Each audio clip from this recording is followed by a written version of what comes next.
luto é uma reação normal à perda de um ente querido. Na verdade, pode ser uma pessoa, pode ser um animal de estimação, ou pode ser alguma situação da vida, um divórcio, a perda de um trabalho, de um emprego.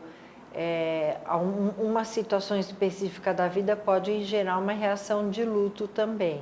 As reações emocionais envolvem 5 reações distintas, que depois eu vou explicar detalhadamente. Envolve a negação, a raiva, a depressão, a barganha ou negociação e, finalmente, a aceitação. São reações distintas que podem coexistir. No mesmo dia a pessoa se vê de várias maneiras distintas, ou elas podem ocorrer em fases. O luto não tem um tempo fixo para ocorrer. Cada pessoa individualmente vai ter um processo de luto que pode durar quanto tempo for o necessário. Antigamente a gente dizia que o luto durava no máximo 1 ano. Depois era mais uma depressão clínica que precisava ser tratada, mas esse conceito mudou. Hoje em dia a gente acha que o luto pode ter a duração que for e é individual. O luto, entre vários conceitos, aquele que contempla o maior número de entendimentos científicos, é um conjunto de reações que as pessoas apresentam de maneira natural diante de uma perda significativa. Anteriormente, atribuía-se essa nomenclatura luto apenas quando era sobre a morte de um familiar. Agora nós colocamos também esta aplicação conceitual para a morte também de animais domésticos e para perdas da vida, desde perdas de uma parte do corpo, por exemplo, a amputação de um membro durante o acidente, até a perda de um trabalho ou o fim de um relacionamento. Ou seja, o conceito de luto teve uma amplificação para ser associado não só à perda por morte de familiares, mas a perdas que sejam efetivamente significativas e que repercutam na vida da pessoa de forma importante, limitadora, ainda que temporariamente. Nós temos as pessoas que lidam com as perdas da vida de modo que não podem nem ser aplicado o conceito de luto, ou seja, que não há uma implicação significativa, ainda que para terceiros a perda tenha sido notória. Assim como também temos o outro extremo, das pessoas que vivenciam o luto de maneira extremada, de maneira a causar um sofrimento limitador da capacidade de manter a independência, de manter a funcionalidade. É o que nós chamamos de luto complicado. Este geralmente se aplica em perdas que foram tanto drásticas em termos de intensidade e especialmente imprevisíveis. Por exemplo, de pais que perdem filho de maneira muito precoce e que não apresentava adoecimento nenhum, como por exemplo em um acidente. Do indivíduo que é um atleta que vive do corpo como sendo a sua atividade profissional, de prazer, de sobrevivência e que de repente tem um membro inteiro amputado por um acidente. Ou de um relacionamento que tinha perspectivas, pelo menos por uma das partes, de que seria eterno e repentinamente é interrompido, como também pela perda de bens materiais. Então, nós temos, a partir da individualidade de quem está vivendo a situação de perda, tanto contextos em que a perda é aparentemente muito grande, mas que a reação nem se aplica ao conceito de luto, e outras onde esse luto é tão extremado que é chamado de complicado. Então, um luto complicado significa um luto que virou um quadro de depressão, um transtorno afetivo. Já foi falado anteriormente aqui nesse canal sobre depressão. E é uma pessoa que começa a ter alterações fisiológicas de sono, insônia ou dorme demais, alterações de apetite com ganho ou perda de peso, ideias negativas, eventualmente até ideias suicidas. E ataques de ansiedade também. Isso é um luto complicado. Existe a predisposição genética. Se tem familiares com quadros de depressão, a chance desse luto complicar é muito maior. E também o grau de relação que a pessoa que vivencia o luto tinha com esse ente querido. Se for uma morte trágica, inesperada, o luto com maior chance pode se complicar. As mais naturais esperadas são aquelas de tristeza reacional, de choro por um período limitado, de algumas mudanças sutis no sono, no apetite, na sensação de bem-estar, na disponibilidade e da condição de energia para resolver os problemas do dia a dia. Existem situações em que a situação e vivência de luto extrapola a parte psíquica, emocional e subjetiva, chegando também no aspecto físico, de onde tem relatos de dor de cabeça intensa, dor no corpo, especialmente expressões dolorosas que não melhoram com remédios analgésicos, mas insônia severa que vai levar à necessidade de tratamento medicamentoso, pesadelos intensos, alteração do apetite, tanto exagerando para até atitude de comportamento alimentar, até para situações de restrição alimentar plena.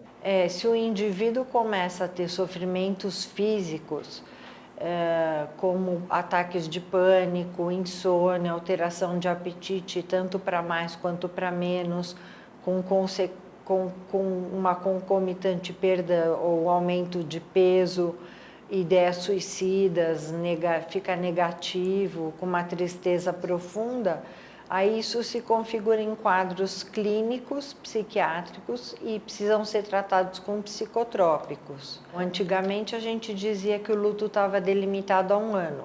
Hoje em dia cada indivíduo vivencia o luto no seu próprio tempo. O importante é não estabelecer comparações. O meu irmão já está melhor e eu ainda estou mal. Ou meu parente demorou muito e eu não tô, já estou melhor. O importante é não se comparar e aceitar que as individualidades em relação ao tempo existem.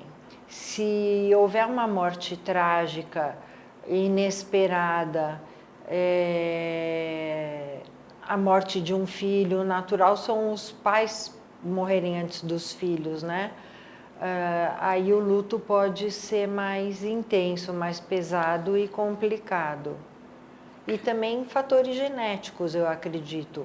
Quem geneticamente está mais propício a um quadro de depressão, por ter antecedentes pessoais, familiares que tenham quadros de depressão também. Quando ela consegue voltar a uma vivência em características correspondentes à anterior da perda.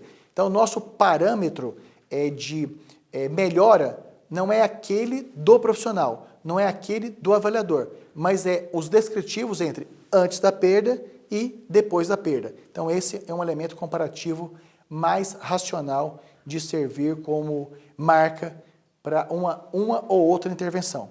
Logicamente que cada situação e cada indivíduo precisa ser avaliado, reconhecido e acolhido de maneira individualizada. Existem pessoas que em muito curto período de tempo já fizeram a superação plena e alguns que anos depois, mesmo com tratamento, não superaram, especialmente quando estamos tratando do luto complicado. Existem situações de lutos muito preocupantes, especialmente quando se tem o risco de suicídio. Pessoas enlutadas podem ter como desfecho morte ou suicídio por vários entendimentos, que a vida perdeu a razão, que sem aquela pessoa ou bem ou situação perdida, não é possível mais se restabelecer com a sua vida anterior, ou seja, o luto que leva a uma perspectiva muito negativa de futuro daquela pessoa que está tendo a vivência do luto, pode ter como desfecho o pior deles, que é o suicídio. As situações de suicídio, quando verificadas, nós temos aí aproximadamente 800 mil suicídios por ano no mundo inteiro. Então, por meios diferentes e ainda temos uma previsão que esse número é muito maior, porque nem sempre os atestados de óbito registram as situações de suicídio e vão dando outros nomes para a causa mortis. Então, o que se verifica, o que se busca, o que se precisa planejar é de que o luto, quando complicado, quando a pessoa vivenciando dificuldades extremadas no sono, no apetite, nas relações e na capacidade produtiva, que ela possa ser acolhida o mais cedo possível. Diferente do que o senso comum preocupa, as pessoas geralmente dizem, se nós perguntarmos sobre suicídio para alguém que estamos suspeitando que possa estar tendo esse pensamento, vai facilitar a pessoa suicidar. Esse é um erro conceitual muito grande, ou seja, falar sobre suicídio de maneira respeitosa, acolhedora e com disponibilidade para ajudar é um meio muito importante de prevenção do suicídio. Portanto, o nosso encorajamento é que quando percebemos, verificamos, supomos que tem alguém que possa de alguma maneira estar tendo indicativos do risco de morte provocada, que possa ser o mais rapidamente possível acolhido, o mais rapidamente possível levado para tratamento e o mais rapidamente possível ser estimulado para possibilidades que a vida tem, além da perda que ocorreu, especialmente em situações que é totalmente irreversível. Esse tempo de luto esperado como sendo aceitável, natural, de uma reação adequada, em média, é de 6 meses a 1 ano, porque o que se espera é a evolução de um luto com padrão cronológico de começo em intensidade mais importante, intermediária, onde se tem o que nós chamamos de elaboração ou reelaboração do significado que aconteceu e uma condição final em que aquele fato, aquela perda, aquela situação já passa a ser vivenciada como sendo de uma história e não de uma absoluta limitação. Portanto, o tempo médio esperado para que tenha o começo, meio e fim de uma reação de luto é de 6 meses a 1 ano. Situações em que os sintomas prevalecem depois de 1 ano, ocorre de ser necessário apoio, suporte e muitas vezes tratamento. Por que esse 1 ano é tão importante do ponto de vista dos significados e das lembranças? Porque num período de 1 ano vão se repetir as datas comemorativas daquela pessoa, daquele fato, daquele animal que se perdeu. Como, por exemplo, no Natal, no Ano Novo, nos aniversários, nas datas relacionadas à profissão. Então, esta lógica de considerar o luto para 1 ano e não para 6 meses, ela tem prevalecido porque parece ser mais lógica do ponto de vista tanto simbólico como operacional. Como também o tempo de 1 ano é aquele esperado para que situações de perdas possam ser recompensadas, replanejadas, reajustadas e readequadas para que a pessoa possa viver, conviver e sobreviver com aquilo que já não se tem mais. A superação de um luto significa que a perda não é mais um fator central na vida da pessoa, que ela existe, mas ela fica um pouco fora de cenário. Você não lembra dessa perda o dia inteiro, essa perda não vai atrapalhar na sua rotina, continua saudades, mas ela não é mais uma figura central na vida daquela pessoa que está vivenciando o luto. Então, eu diria que o luto inibido talvez seja um prolongamento da fase de negação do luto. É aquela pessoa que age normalmente como se nada tivesse acontecido na vida dela. Eu diria que é um estado dissociativo. O que é uma dissociação? É quando há um estreitamento de consciência e a gente não se dá conta daquilo que está fazendo, não é um processo consciente. Então, essa pessoa que vive um luto inibido é como se ela vivesse em constante negação do luto. Ela, no dia seguinte do enterro, ela vai trabalhar, vive uma vida normal, não pensa no ente que perdeu, ela vive em negação e o luto não evolui nas suas fases. já citadas anteriormente, que é a barganha, a depressão, a aceitação e a raiva.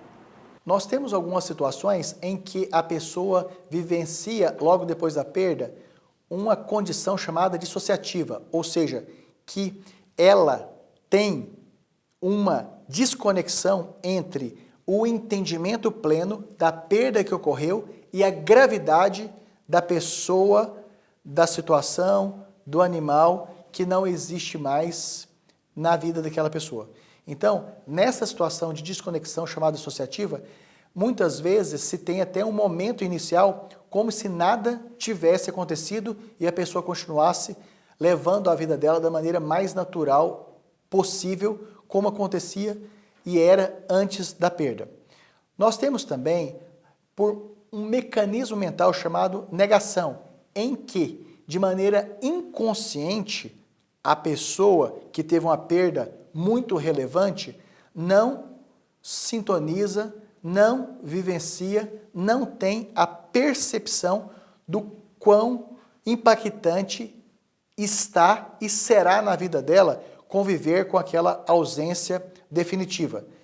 Essas situações, então, de dissociação, essas situações de negação, elas podem tanto irem progredindo de modo que, de fato, o indivíduo não vivencie nenhuma característica reconhecida como sendo correspondente a luto, ou pode ser que desencadeie futuramente, meses, algumas vezes até anos depois, essas lembranças, essas recordações, essas vivências, essas faltas, essas consequências da perda irreversível que aconteceu anteriormente e passe a viver o luto posteriormente. Nós temos, inclusive, algumas situações em que a pessoa enlutada vivenciou o momento que o seu ente querido morreu numa situação, por exemplo, agressiva de assalto, e que ela, no primeiro momento, então, não tem, durante a preparação para o velório, o inventário, nenhuma reação esperada, mas que posteriormente, mês ou ano depois, ela passa, além de viver o luto, viver também um outro adoecimento mental concomitante, que é o transtorno do estresse pós-traumático. Ou seja, muitas pessoas acham que o transtorno do estresse pós-traumático ele só pode ser iniciado, instalado e repercutido na vida do paciente imediatamente após presenciar um ato de violência extrema, por exemplo. E não, pode acontecer posteriormente e concomitante ao luto. A sobrevivência, ela depende tanto de comportamentos conscientes, como, por exemplo, fugir, como, por exemplo, se proteger de maneiras diversas, camuflar e assim por diante. E nós temos também, na sobrevivência, os mecanismos inconscientes, que são aqueles que o corpo evolutivamente, especialmente pelas capacidades mentais, ainda que a pessoa não perceba, leva a um modo de sobreviver ou viver que se afasta-se do contato consciente de situações de sofrimento extremo, que é o exemplo da negação. Então, esta é uma sabedoria do funcionamento mental que o ser humano adquiriu com a evolução, que tem como propósito a minimização do seu sofrimento diante de situações extremadas, como, por exemplo, do luto. O luto antecipado, nós costumamos aplicar esse conceito onde se tem, por parte do indivíduo enlutado, uma previsão óbvia ou razoável que vai ter uma morte, porque um ente querido já está adoecido, porque um animal foi acidentado, porque alguma questão em relação aos bens vai ser executada, porque um cargo vai ser cassado. Então, esse sofrimento antecipatório a uma perda previsível, ele é uma maneira adulta, madura, que o corpo tem de, ao invés de começar a vivenciar o sofrimento de maneira abrupta, de começar a fazê-lo de maneira progressiva. De modo que, em algumas circunstâncias, essa previsibilidade, esse sofrimento antecipatório é tão consistente que, quando acontece a perda efetiva, não muda-se a intensidade do sofrimento, ou muda-se com uma repercussão menor do que aquela se tivesse sido abrupta. O luto antecipatório, ele acontece antes do ente falecer. Geralmente ele se dá quando tem um paciente internado cronicamente no hospital com alguma doença, ou quando existe um diagnóstico de um câncer grave ou alguma doença grave, que o prognóstico desse paciente é fechado. Fechado significa que ele vai obituar em 1 ano, 2, em 6 meses. Então é um processo mental de antecipar o luto. A pessoa vai vivendo o luto quando o ente querido ainda está vivo, porém gravemente doente com prognóstico fechado. É como se a pessoa se preparasse para a morte. Ela antecipando o luto, quando há a morte, ela já vivenciou as fases do luto. Então ela está mais tranquila. É como se ela na verdade a vivência de um luto com o parente vivo. Então quando há o passamento final, a morte final, essa pessoa já efetuou o luto, então ela vai ficar menos impactada com a morte. Essas fases podem passar de qualquer maneira. Elas podem coexistir no mesmo dia, ou a paciente ficar o enlutado ficar numa fase de negação, que se transforma num luto inibido. Mas o importante é que existe uma individualidade. Então, cada pessoa vai vivenciar essas fases conforme a sua própria individualidade. O importante é não fazer nenhuma comparação. Na fase de negação, a pessoa assume, ela nega o falecimento. Então, ela, no dia seguinte ao enterro, ela sai para trabalhar, leva uma vida normal, e como se nada tivesse acontecido. A fase da raiva é uma máscara. A pessoa mascara sua dor e sofrimento através da raiva. E essa raiva pode ser dirigida a si próprio, aos seus filhos, entes queridos, até o próprio trabalho. Na fase da barganha ou negociação, geralmente o enlutado sente que podia ter feito alguma coisa para evitar o falecimento. Então ele tenta ao máximo assumir o controle da situação. Se é uma pessoa religiosa, ele faz barganhas com Deus. A fase da depressão, ela envolve uma tristeza profunda, muitas vezes um quadro de isolamento social, a pessoa fica com uma diminuição de apetite, se isola e, finalmente, na fase de aceitação, o luto sai de cena, deixa de ser a figura principal da vida da pessoa e ela adquire um pouco de esperança para continuar com a sua vida.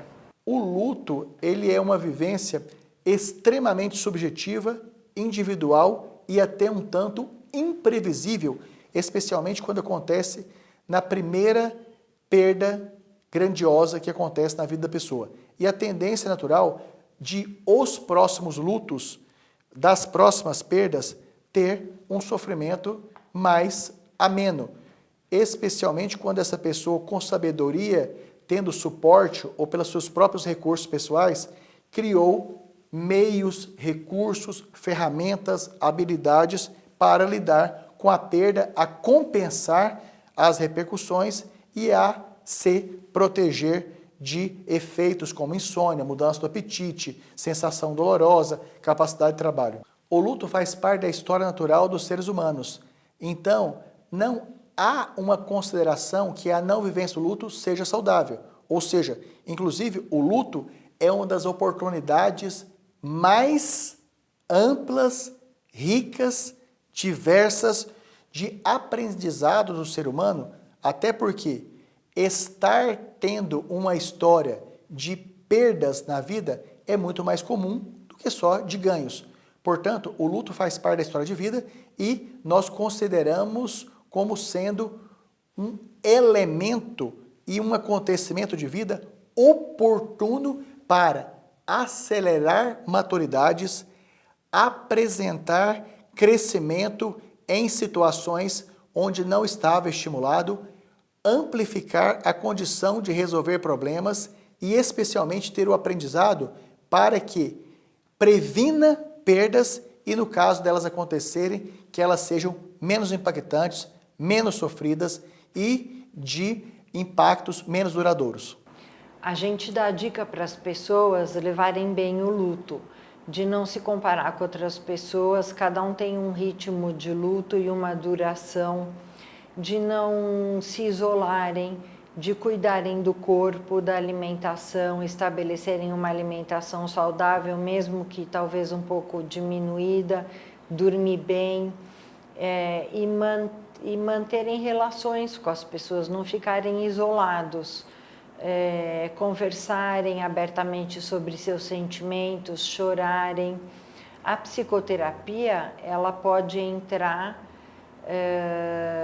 como um auxílio necessário se o paciente estiver muito isolado e não estiver conseguindo elaborar as fases do luto conforme elas devem ser vivenciadas.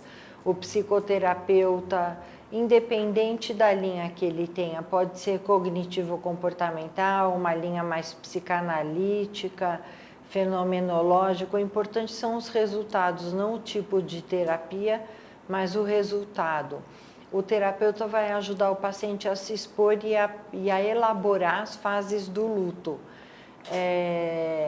Pode ser necessário para algumas pessoas. Eu costumo dizer que não é todo mundo que precisa fazer terapia, mas se a angústia for muito grande e o luto não estiver evoluindo, essas fases estiverem estagnadas, a psicoterapia pode ser útil. Então, aí seria um luto complicado, né? A pessoa realmente começa a apresentar sintomas depressivos, que são muito mais pronunciados do que as fases do luto. Pode haver alterações fisiológicas de sono, apetite, ideias suicidas, isolamento social, falta de higiene pessoal, falta de concentração. São pessoas que querem ficar na cama, não vão para o trabalho. Então, nesse momento, se o luto se complica e acaba virando uma depressão, é necessário entrar não só um psicoterapeuta, mas um psiquiatra que medique esses pacientes com antidepressivos ou com calmantes para que eles possam inicialmente dormir melhor e aceitar o uso de antidepressivos. A maioria das pessoas enlutadas, elas vão ter a possibilidade de melhora e a rapidez da resolução dos efeitos dessa perda a partir do suporte afetivo dos relacionamentos familiares, amizades, dos colegas de trabalho, dos vizinhos, muito mais do que propriamente um tratamento. Ou seja, não é comum que as pessoas com luto precisem procurar assistência de um profissional de saúde. É muito mais natural que, a partir do acolhimento, elas possam ter a dissolução desse sofrimento de maneira mais apropriada e a servir como aprendizado e oportunidade de crescimento pessoal, humano, relacional e de novas oportunidades e alternativas de vida. As situações de luto que necessitam de suporte profissional, psicológico, psiquiátrico ou de psicoterapias de qualquer natureza são aqueles onde a duração extrapola de um ano, quando se tem efeitos sobre o sono, tanto na perspectiva de pesadelos repetitivos, como da diminuição drástica ou do aumento muito amplificado, que tem alteração do apetite tanto para muito mais, levando a um ganho de peso imprevisto, como para muito menos, chegando até algumas situações de inanição, desnutrição, como também quando há manifestações físicas severas, por exemplo, de dores exacerbadas, quer sejam localizadas, por exemplo, na cabeça, no abdômen ou generalizadas, que não melhorariam com medicamentos analgésicos para resolver.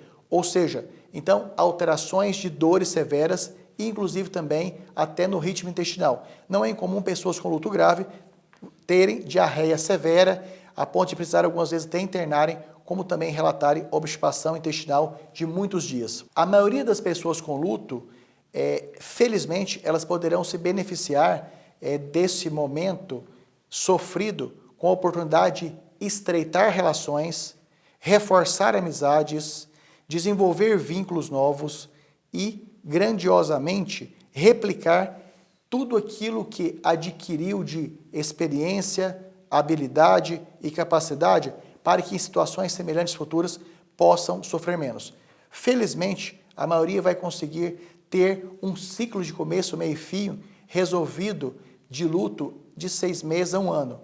E aquelas que passarão desse tempo e precisarão de atendimento e assistência profissional, ainda assim continuarão contando necessariamente com o suporte afetivo das outras pessoas que não são os profissionais para que esse resultado possa ser o melhor possível. Ou seja, mesmo quando o luto é complicado, estendido e muito prolongado, a assistência profissional não exclui a necessidade da manutenção do suporte emocional.